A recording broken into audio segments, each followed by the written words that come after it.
Նարեկացի արվեստի միությունն ավանդաբար իր հարկի տակ հյուրընկալում է Արագածոտնի թեմի հովանու ներքո գործող սոցիալ-կրթական կենտրոններին, որոնք ցուցահանդեսով, տիկնիկային ներկայացումով ամփոփում են անցնող տարին։ 2015 թվականից թեմակալ առաջնորդ Մկրտիչ եպիսկոպոս Պռոշյանի օրհնությամբ Աշտարակի Սուրբ Մարիանե եկեղեցուն կից գործող կենտրոնը ունեցել է ավելի քան 300 շահառու ընտանիք։ Սաղմոսավանի կենտրոնը համեմատաբար նոր է, 2019-ին է հիմնադրվել եւ գործել է կամավորական սկզբունքներով։ Շահառուների թիվը հասնում է 150-ի։ Կենտրոնի գործունեության սկզբին մի քիչ դժվար էր, որովհետև ոչ ոք չգիտեր կենտրոնի մասին։ Որովհետև մենք կատարում էինք տուն այցեր, մեր սոցիալական աշխատողները, մեր տնօրենի գլխավորությամբ մեծ աշխատանք էին տանում, որպեսզի նախ մարդիկ իմանան կենտրոնի մասին եւ իմանան, թե ինչ է տալիս կենտրոնը։ Բայց տարիներ անցան, հիմա փառք Աստծո, շատերը գիտեն մեր կենտրոնի մասին եւ շատերն էլ ուղղորդում են դեպի մեր կենտրոն։ Կենտրոններում գործում են նկարչության, անգլերենի, երգի, պարի, կավագործության, թատերական խմբակներ, երեխաները նաև թափոններից պիտանի իրեր պատրաստելու ձևեր են սովորում, իսկ մաքրամեի խմբակում կանայք են ներգրավված։ Մեր նպատակն է, որպեսզի երեխաները հասկանան ինչ է արվեստը, սիրեն մեր հայ ազգային մշակույթը, ոչ միայն իրենք ներգրավեն այդ գործընթացում, այլ շարունակողները լինեն։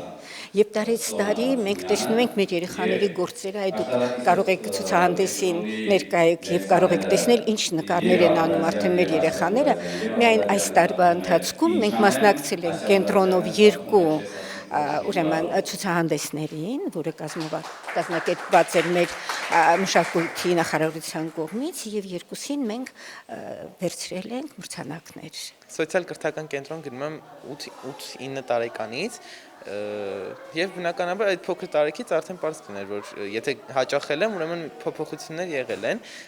Հենց այնտեղ սկսեցի դիմանկարներ անել ու ընդհանրապես ավելի դժվար ֆիգուրների հետ աշխատել ու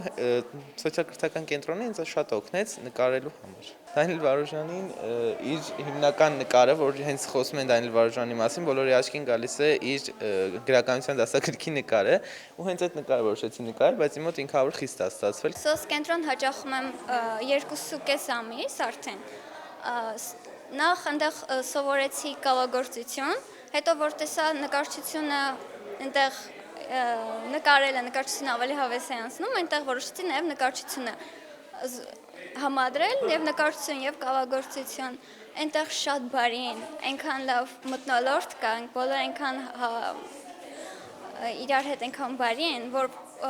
ավարտեցել ուզում ես անդադ գնաս իրենց հետ շփվես, խոսես, տեսնես ինչպես են։ Շատ լավ բարի մթնոլորտ է։ Կենտրոնների շահառուների մեծ մասը հիմնականում խոցելի խմբերից է, իսկ 2020 թվականից հետո նաև մեծ թվով արցախցի երեխաներ ու կանայք են հաճախում այստեղ։ Կենտրոնները լուծում են նաև ընտանիքների խնդիրները, առողջապահականից մինչև կրթական։ Այստեղ նաև մասնագիտություն են ձեռք բերում։ Կանանցից շատերն արդեն աշխատանքային պայմանագրեր ունեն տարբեր գործատուների հետ։ Մենք աշխատում ենք նաև Արցախից բռնի տեղահանված ընտանիքների հետ եւ կենտրոնում ունենք ընտանիքներ, ովքեր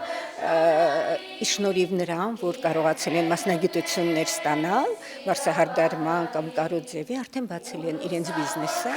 եւ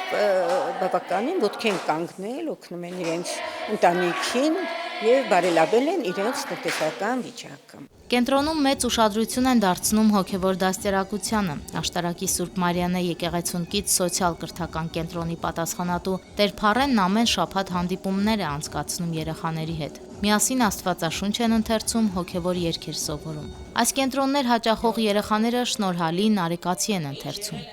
Բացի այն, որ իրենք պարբերաբար կարելի ասել ամենօրյա շփում ունեն հոգևորականի հետ, հատուկ դասել են անում, որ կիրակնորյա դպրոցի տրամաբանությամբ է գործում, որը մեր երեխաների համար շատ կարևոր է հոգևոր կրթությունը, հոգևոր ազգային կրթությունը, որ իրենք այդտեղ էլ գտնում են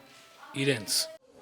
Եկեղեցու գրեթե բոլոր թեմերի հովանու ներքո գործում են նման սոցիալ-կրթական կենտրոններ, որոնք զգալիորեն լուծում են խոցելի ընտանիքների խնդիրները։ Անուշ Առաքելյան, Վռամ Խանամիրյան, Եկեղեցական կյանք։